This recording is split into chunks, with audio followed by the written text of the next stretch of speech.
సరే ఇటు ఒక 2 రోజుల నుంచి కూడా ఒక వార్త ఏపీ రాజకీయాల్లో బాగా వినిపిస్తుంది సార్. అది జగన్మోహన్ రెడ్డి గారి పెద్ద కుమార్తె కూడా రాజకీయాల్లోకి రాబోతుంది. అందుకు మొత్తం ప్లాట్‌ఫార్మ్ ఏర్పడైపోయింది.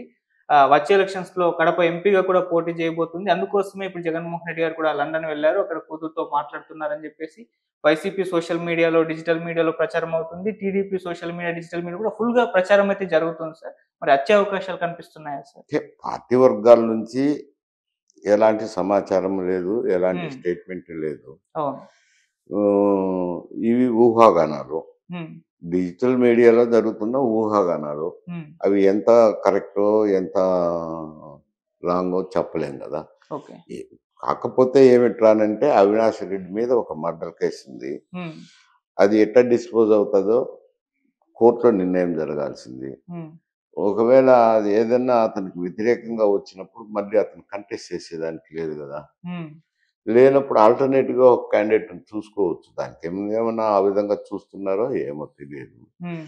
ఇందులో జనరల్‌గా ఎందుకంటే కడప ఎంపీ సీట్ మీద హ్మ్. పులివెందుల ప్రభావం ఉంటది. ఓకే. పులివెందుల్లో ఎంపీ క్యాండిడేట్‌కి ఎప్పుడు 40,000, 50,000 మెజారిటీ వస్తది. హ్మ్. అవన్నీ బూడ్చాలంటే మిగతా నియోజకవర్గాల్లో కొద్ది కీన్‌గా ఉంటాయి గాబట్టి, కొద్ది కష్టమయ్యి ఎప్పుడు వ వాళ్ళ కుటుంబం నుంచే ఎంపీగా ఎలక్ట్ అవుతున్నారులెండి. హ్మ్. మొదటి నుంచి చూస్తున్నాం గదా! హ్మ్. ఇతను రాజశేఖర రెడ్డి రాకముందు వేరు. హ్మ్. రాజశేఖర రెడ్డి పేరులోకొచ్చిన తర్వాత, ముఖ్యమంత్రి అయిన తర్వాత హ్మ్. ఆ పరిస్థితులు వేరైపోతున్నాయి. ఓకే. ఇప్పుడు మరి ప్రభుత్వం కూటమి ప్రభుత్వం ఉంది ఒకటి. హ్మ్. రెండోది మిగతా నియోజకవర్గాల్లో గూడా తెలుగుదేశం పార్టీ బాగానే ఉంది. కూటమి తరపున నిలబడతారు గదా! హ్మ్. రేపు పొద్దున ఎంపీకి నిలబడే వ్యక్తి అయినా గాని, ఏదన్నా జరిగితే ఏది అవినాష్ రెడ్డికి ఇప్పుడు ఓకే. అవినాష్ రెడ్డి ఎంపీ గాబట్టి ఖాళీ ఉంది. రేపు ఎలక్షన్ జరుగుతాయని ఎవరం చెప్పలేం. హ్మ్.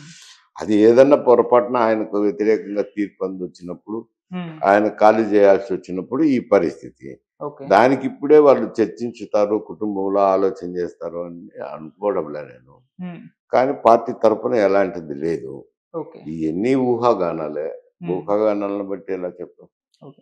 సార్ ఇటువైపు అంటే వైఎస్ ఫ్యామిలీ నుంచయితే మూడో తరం కూడా రాజకీయాల్లోకి ఎంట్రీ రాబోతున్నట్టుగా తెలుస్తుంది. ఇప్పుడు షర్మిల గారు ఆల్రెడీ అనౌన్స్ చేశారు. మా అబ్బాయి అవసరమైనప్పుడు వస్తారని జెప్పేసి. సో, ఆ నేపథ్యంలోనే ఇప్పుడు జగన్మోహన్ రెడ్డి గారు కూడా వాళ్ళ డాటర్‌ని తీసుకొచ్చే ప్రయత్నాలు చేస్తున్నారని ఆ రకంగా వినిపిస్తుంది సార్. అహా! వినపడొచ్చు ఏయైనా వదంతులు. హ్మ్.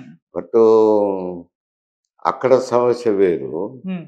ఇప్పుడు ఆ పార్టీకి సంబంధించిన వ్యవహారం, ఆ కుటుంబానికి సంబంధించిన వ్యవహారంలో హ్మ్. అతను ఉన్నాడు గాబట్టి వస్తారు. హ్మ్. ఈమె ఒకరికి భార్య అయిపోతుంది. పెళ్లయింది గదా! అవును. వాళ్ళు బాగా వ్యాపారస్తులు. మంచి ఇంగ్లాండ్‌లో బాగానే మంచి పేరున్న వ్యక్తులు. హ్మ్. వాళ్ళు మరి వ్యాపార సంబంధాలు చూసుకుంటారా? లేక అక్కడి నుంచి వచ్చి ఇక్కడ రాజకీయాల్లోకొస్తారా? హ్మ్. వాళ్ళ కుటుంబానికి సంబంధించిన వ్యవహారం అయితది. హ్మ్. ఒకవేళ జగన్మోహన్ రెడ్డి గారు పర్సువేట్ చేయొచ్చు. హ్మ్. అది చేస్తే జరుగుతుందా లేదా అనేది ఇది ఖాళీగా అందే ఊహాగానాలు చేస్తే ఎట్లయితది? హ్మ్. సీటు ఖాళీ అయింది. ఎలక్షన్‌లు జరుగుతాయంటే అప్పుడు ఏదన్నా అంచనాలు వేయొచ్చు అంట. ఓకే. సార్ జగన్మోహన్ రెడ్డి గారు కూడా అంటే ఇప్పుడు తన తరువాత ఎవరు అనే ఒక ప్రశ్నొచ్చినప్పుడే తన కూతుర్ని దానికి సమాధానంగా పెట్టాలని ఆలోచన ఆహా! చేస్తున్నారా? అంత ఆలోచన చేస్తారని నేను అనుకోవడం లేదు. ఎందుకంటే అతను హ్మ్. యువకుడు. వయసేం మీరిపోలే. వయసు అవును. మీరిపోతే అవన్నీ ఆలోచనలు ఉంటాయనుకోవచ్చు. హ్మ్. యువకుడుగా ఉండంగానే ఇటువంటి ఆలోచనలు చేస్తారని నేను అనుకోవటం లేదు. Okay sir. Right. Thank you so much sir.